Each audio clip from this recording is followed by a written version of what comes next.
और इसी के साथ चलिए अब अगली महत्वपूर्ण खबर का भी रुख कर लेते हैं। पंजाब से जुड़ी अगली महत्वपूर्ण खबर, जहां शंभू और खनौरी बॉर्डर पर किसान अपनी मांगों को लेकर 13 महीने से मोर्चा बांधकर बैठे थे और पंजाब पुलिस ने बॉर्डर से इन किसानों को हटाकर 13 महीने बाद अमृतसर अंबाला दिल्ली नेशनल हाईवे को खुलवा तो दिया, लेकिन इसके बाद पूरे पंजाब में किसानों का गुस्सा फूट पड़ा। आक्रोशित किसान जगह जगह पर विरोध प्रदर्शन कर रहे हैं, तो वहीं किसान 26 मार्च को विधानसभा का घेराव करने की भी बात कही गई है। एक वो वक्त था जब आम आदमी पार्टी किसानों के समर्थन में नजर आती थी और इसी समर्थन के कारण पंजाब की सत्ता में भी आ गई, लेकिन अब किसानों के प्रति इस तरह के व्यवहार से तमाम सवाल खड़े होते हैं। हालांकि किसानों के गुस्से को देखते हुए पंजाब सरकार बैकफुट पर भी फिलहाल नजर आ रही है और किसानों को बातचीत करने के लिए न्योता भेज दिया गया है। करेंगे चर्चा, लेकिन सबसे पहले आपको दिखाते हैं खबर से जुड़े हुए कुछ अहम बिंदु। तो सीधे तौर पर हम देखें तो इस वक्त पंजाब सरकार जो पहले आगे आगे नजर आ रही थी और किसानों से बातचीत के लिए भी राजी नहीं थी, वो सरकार अब बैकफुट पर नजर आ रही है और पंजाब सरकार ने किसानों को बातचीत करने के लिए न्योता भेज दिया है। आज ये न्योता रहेगा और आज कहीं ना कहीं मुलाकात हो सकती है। शंभू खनौरी कार्रवाई के बाद किसानों को बातचीत के लिए ये बुलाया गया है। हालांकि इससे पहले किसान लगातार अपनी मांगों को लेकर अड़े रहे हैं और कहा है कि हमारी मांगे मान लीजिए, हम प्रदर्शन खत्म कर देंगे। लेकिन फिलहाल अब आज की अगर हम बात करें तो चंडीगढ़ के पंजाब भवन में ये बातचीत होगी। 4 बजे का वो समय दिया गया है जब संयुक्त किसान मोर्चा के साथ सरकार की ये मीटिंग होगी। हालांकि देखने वाली बात ये होगी कि इस मीटिंग में क्या कुछ निकलकर सामने आता है। इस बातचीत में पंजाब के कृषि मंत्री गुरमीत सिंह खुडिया भी शामिल होते हुए नजर आएंगे। यानी कि अगर हम देखें तो बैकफुट पर जहां सरकार है, वहीं दूसरी तरफ किसान भी चाहते हैं कि उनकी मांगों को माना जाए।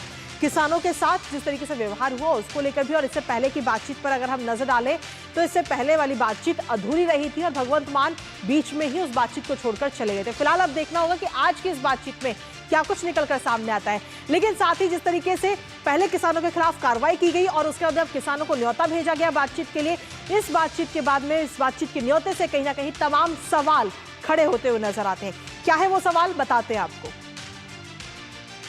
तो सीधे तौर पर देखें तो कई सारे सवाल इस वक्त खड़े हो रहे हैं, जिसमें पहला सवाल है कि क्या दबाव में बातचीत बहाल करने का ये अहम फैसला पंजाब सरकार की तरफ से लिया गया, एक बड़ा सवाल उठ रहा है। साथ ही दूसरा महत्वपूर्ण सवाल है कि किसानों से सुलह करने की कोशिश क्या पंजाब सरकार कर रही है और आखिर अगर ऐसा है तो आखिर ये कोशिश पहले क्यों नहीं की गई। इसके साथ ही ये भी एक सवाल है कि कितने प्रभावी साबित होंगे कृषि मंत्री गुरमीत सिंह खुडिया, क्योंकि वो खुद इस बातचीत में शामिल होंगे। ऐसे में देखना होगा कि क्या किसानों को वो राजी कर पाते हैं या नहीं उनकी मांगों को लेकर और इस बातचीत से और क्या कुछ निकलकर सामने आता है। तो फिलहाल ये 3 सवाल और इसके साथ ही 3 और सवाल भी हैं, जिसमें आपको बता दें कि क्या कृषि मंत्री खुडिया किसानों का जो भरोसा है वो जीत पाएंगे। क्या जिस तरीके से लगातार किसान विरोध प्रदर्शन कर रहे हैं उनका भरोसा जीतने में कामयाब होंगे। इस बातचीत का स्थान पंजाब भवन चंडीगढ़ आखिर क्यों चुना गया, ये सवाल सबसे ज्यादा महत्वपूर्ण है इस समय। इसके साथ ही किसानों के चंडीगढ़ चलो आह्वान को शांत करने की क्या कोशिश ये की जा रही है इस वक्त पंजाब सरकार के द्वारा। तो जिस तरीके से कहीं ना कहीं हम देखिए तो कहीं ना कहीं नरम पड़ती हुई पंजाब सरकार नजर आ रही है, बैकफुट पर है, लेकिन ये जो न्योता दिया गया है उस न्योते से तमाम सवाल उठ रहे हैं।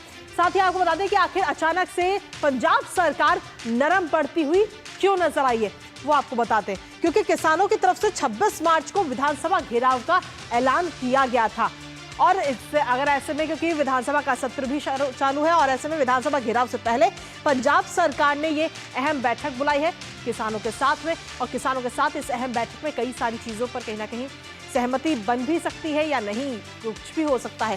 साथ ही किसान संगठन बजट सत्र में अपनी ताकत दिखाते हुए नजर आ सकते थे और इसीलिए कहीं ना कहीं अचानक से पंजाब सरकार जो है नरम पड़ती हुई नजर आई है। संयुक्त किसान मोर्चा के नेताओं ने प्लानिंग की पूरी क्या आखिर प्लानिंग है उनकी तरफ से, वो भी उनकी तरफ से बताया गया। चंडीगढ़ के सेक्टर 34 मैदान में किसान जुटेंगे, ये बात किसानों की तरफ से कही गई। जिस तरीके से इन बॉर्डर्स को खाली कराया गया उसके बाद में किसानों में काफी गुस्सा और काफी रोष है पंजाब सरकार के खिलाफ और इसीलिए सेक्टर 34 मैदान से पंजाब विधानसभा की ओर कूच करने की बात किसानों की तरफ से कही गई थी कि वो विधानसभा का घेराव करेंगे और उससे पहले अब कहीं ना कहीं सरकार जो है बैकफुट पर अब नजर आ रही है और न्योता दे दिया गया है कि आप आइए, बातचीत कीजिए और बैठकर निकालते हैं इस चीज का कुछ हल। देखना होगा कि कैसे कितनी कामयाब रहेगी आज की ये बैठक, आज की ये बातचीत। हमारे साथ हमारे सहयोगी गुरमीत इस वक्त जुड़ रहे हैं, सीधा उन्हीं का रुख करते हैं। गुरमीत, फिलहाल अगर हम देखें तो इस वक्त पंजाब सरकार बैकफुट पर नजर आ रही है, जहां एक तरफ अगर हम देखें तो अभी 2 दिन पहले ही किसानों को बॉर्डर से हटाया गया और जिस तरीके से बॉर्डर से उनको भगाया गया है वो तस्वीरें हम सभी ने देखी हैं। और उसके बाद में किसानों में काफी गुस्सा और किसानों ने अपने आंदोलन को आगे वो किस तरीके से बढ़ाएंगे इसकी पूरी रणनीति भी तैयार कर ली थी। और उसके बाद में अब पंजाब सरकार बैकफुट पर आ गई है। वो न्योता दे दिया गया किसानों को कि आप आइए और बैठकर बातचीत करते हैं, बैठकर कुछ हल निकालते हैं। देखिए, बैकफुट पर आने का कारण सिर्फ यही है कि 26 तारीख को किसानों ने आह्वान किया है पंजाब विधानसभा चंडीगढ़ में घेराव करने का, और उस दिन पंजाब सरकार ने अपना बजट पेश करना है। और जिस दिन बजट पेश होता है, वैसे आप जानते ही हैं कि उस दिन जो फाइनेंस मिनिस्टर है वो प्रेस कॉन्फ्रेंस करते हैं और सरकार को अपनी पॉलिसीज और खास तौर पर जो बजट में प्रावधान किए गए होते हैं उनको लेकर उन्हें पब्लिसाइज करना होता है और मीडिया में अपना पॉजिटिव रुख दिखाना होता है। पर यहां पर अगर किसान उस दिन चंडीगढ़ में जाते हैं तो एक मीडिया डाइवर्शन जो है, मीडिया की अटेंशन जो है वो सरकार को नहीं मिलेगी। इसी वजह से सरकार ने किसी भी कीमत पर किसानों को बनाने की रणनीति अपनाई है और इसी के तहत आज किसानों को बुलाया गया है 4 बजे चंडीगढ़ के पंजाब भवन में। आपको बता दें कि पंजाब भवन ये वही जगह है जहां पर 3 तारीख को पंजाब के मुख्यमंत्री भगवंत मान के साथ किसानों की मीटिंग हुई थी और उस मीटिंग में भगवंत मान वहां से गुस्से में उठकर चले गए थे और यही इसी जगह पर आज ये मीटिंग होने वाली है। और इस मीटिंग से तकरीबन 4 घंटे पहले, यानी कि अब से कुछ देर बाद, 1 घंटे बाद एक किसानों की मीटिंग होगी चंडीगढ़ के किसान भवन में, जो कि आपको बताएं कि पंजाब भवन से 4-4.5 किलोमीटर की दूरी पर है। वहां पर मीटिंग होगी। उस मीटिंग में यह मंथन होगा कि सरकार के साथ अब अगला रुख क्या अख्तियार किया जाए। दरअसल किसानों का यह कहना है कि 3 मार्च को जो उनकी पंजाब के मुख्यमंत्री के साथ मीटिंग थी उसमें वो काफी सकारात्मक रुख के साथ वहां पहुंचे थे। वो चाहते थे कि ज्यादातर मांगों पर सहमति बन जाए और सरकार भी शायद उनके लिए पॉजिटिव होगी, मगर जिस तरह का रुख उस दिन उन्होंने मुख्यमंत्री का देखा, अब उसके बाद किसान भी फूक फूक कर कदम रखना चाहते हैं। और जो 18 सूत्रीय मांगे हैं जिन पर किसानों का यह दावा है कि पंजाब की सरकार पहले प्रिंसिपली सहमति जता की है, तो क्या किसान उस पर दोबारा से विचार चर्चा करेंगे या फिर यह कहेंगे कि आपने जिन पर प्रिंसिपली अपनी अप्रूवल दी थी उन मांगों को तो हम विचार चर्चा में भी नहीं लेकर आएंगे, उन्हें तो मानना ही पड़ेगा। यानी कि किसान एडेमेंट रुख अख्तियार करेंगे या फिर नरम रुख अख्तियार करते हुए सरकार से बातचीत करेंगे, ये देखने वाली बात होगी। चलिए, फिलहाल बहुत बहुत शुक्रिया गुरमीत, तमाम जानकारी और अपडेट्स हमारे साथ साझा करने के लिए। इस खबर पर आप अपनी नजर लगातार बनाए रखिएगा। तो सीधे तौर पर देखना होगा कि आज की जो ये बैठक होने वाली है वो कितनी सकारात्मक नजर आती है। नजर इस पर लगातार बनी रहेगी। लेकिन साथ ही अंतर्राष्ट्रीय खबर की ओर भी रुख कर लेते हैं, जहां आपको बता दें कि 42 दिनों के युद्ध विराम के बाद इजराइल ने हमास पर एक बार फिर से हमले तेज कर दिए हैं। हवाई हमलों के साथ साथ जमीनी अभियान भी छेड़ दिया है, टैंकों को ग्राउंड पर उतार दिया गया।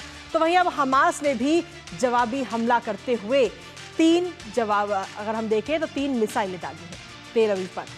दरअसल दूसरे युद्ध विराम पर इजराइल और हमास के बीच बातचीत नहीं हो पाई, जिसके बाद अब दोनों तरफ से ही हमले भी शुरू हो गए हैं। एक तरफ से हमले जारी हैं तो वहीं दूसरी तरफ हमास ने मुस्लिम देशों से गुहार भी लगाई है।